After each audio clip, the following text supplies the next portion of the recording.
If you think it's too late to start investing in your 40s and 50s, think again. I started at age 49 and I 10x'd my 401k. So if you're still working and you think you're too late, you're not too late. In this video, I'm going to share with you the myths that it's too late and the hidden advantages of starting later in life has, and the steps that I took to 10x my 401k. I'm not a financial planner or an advisor. When's the last time you checked your 401k? I never check it. It's in there. I don't even worry about it. And I was like, oh my goodness. You mean you're not checking your 401k? To me, that's a costly mistake, because if I didn't check on my 401k, my money would still be sitting there in a cash mutual fund and not invested. My name's Daphne, and I made all the mistakes you could possibly make when it comes to investing in my 401k. And that's okay, because sometimes you win, sometimes you learn. So I did a lot of learning, and now I'm in a much better position because I was able to retire much earlier than I thought possible. When I originally started planning, I thought I would be at least in my mid 70s, because I thought I had to wait for my house to be paid off before I would be able to retire. After high school, I got married and had kids before going to college. So it was 10 years later where I finally went to college and got my degree and started working. But in order to have the flexibility, I chose to work as a per diem employee, which was fine. My husband at the time had the health insurance and the 401k plan, and he took care of all the investing. And I was on board with that, because that was one less thing for me to worry about, because I was managing work, the kids, the household. I was actually kind of relieved I didn't have to learn how to do it. So, but after the divorce, I had to learn. So after my divorce, I did a crash course in investing. I started working full time, and I finally had access to a 401k. So as a per diem, I did not have access to a 401k plan. When I finally got around to looking at my 401k plan, I saw that it was sitting in a mutual fund. Actually, I really didn't even know what a mutual fund even was. And it was just, I was so nervous I was going to make a mistake. So I finally went to open enrollment, and she told me, well, the stocks are really high right now. You don't want to buy it high. You want to buy it when it's on sale. So I waited a whole year later to speak with her. And she said the same thing. And I said, I don't care. Just put the money in there. Because by then I was reading about investing, getting your money invested. So another year goes by. And the other mistake I made was not investing enough. I was just getting the match, and that was it. And I wasn't utilizing my Roth IRA. So there are the mistakes I made. And once I started making those adjustments, my account took off.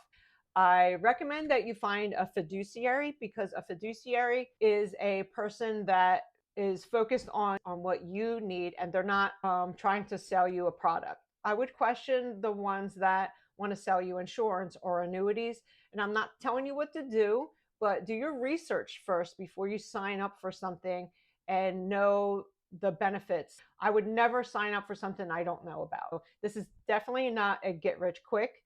It's the habits and the mindset. When you talk to a financial advisor, I highly recommend that you know your starting point, knowing all your assets and your liabilities, know your monthly expenses right now and what your monthly expenses plan to be in the future when you retire.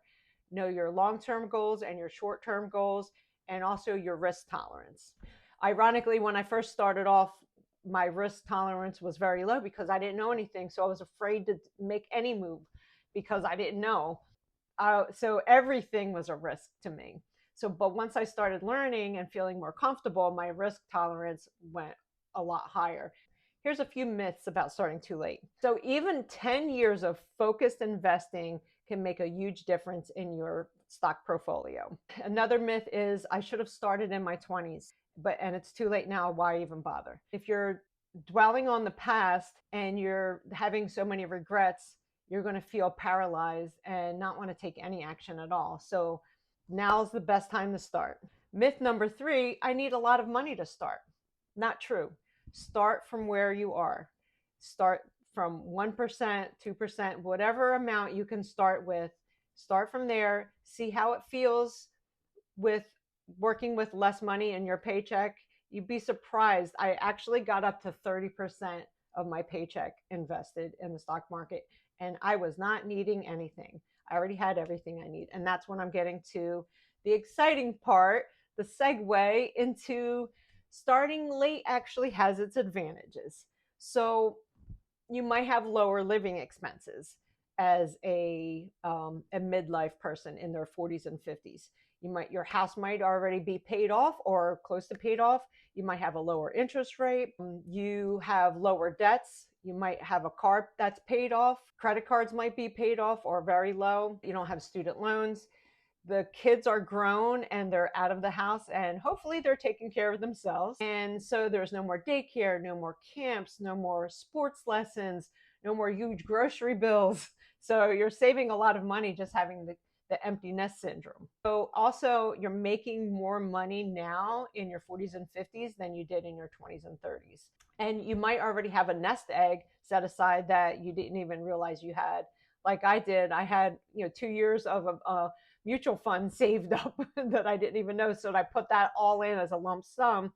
Ideally, you want to do dollar cost average. So that means a little bit at a time. So you don't even notice it. The practical steps that you can take right now. Every journey has a starting point and a destination. You need to know where you are right now.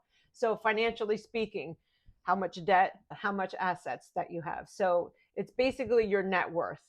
Know your monthly expenses and write down your goals. And you can be as unrealistic with your goals as possible because you just never know. You never know what you're capable of doing. So set the big, lofty goals. I'm further along than I ever thought I would be. So when you're super focused on something, things happen. And not just focused on it, you start taking action.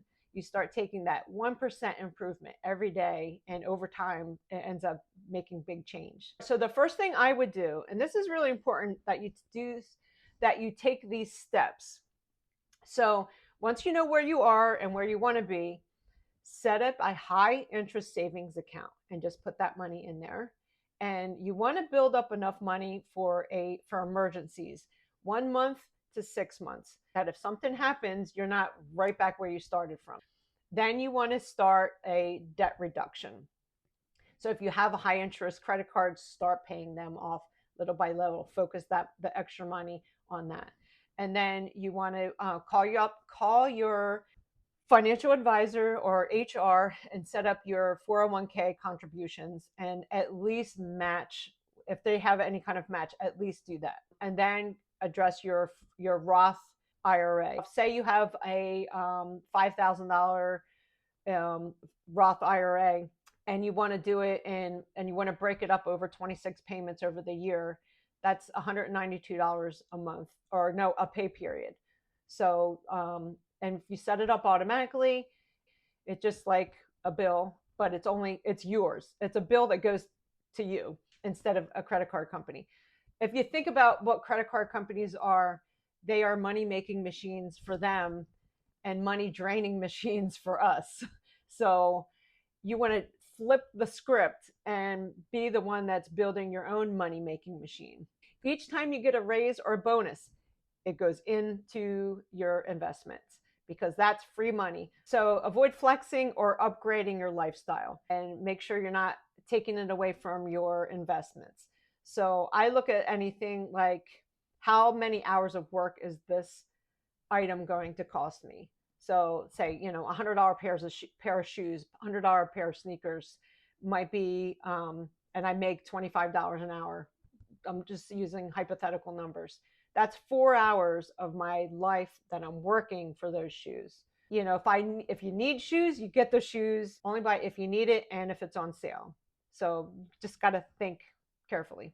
And then you want to invest in the S&P 500, and only because historically speaking, they have a great track record of steady growth of about 10% a year on average.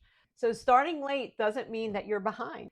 It means you get to use your wisdom, your experience, and your resources to invest smarter. If I could 10x my 401k starting at age 49, imagine what's possible for you. The best time to start was yesterday.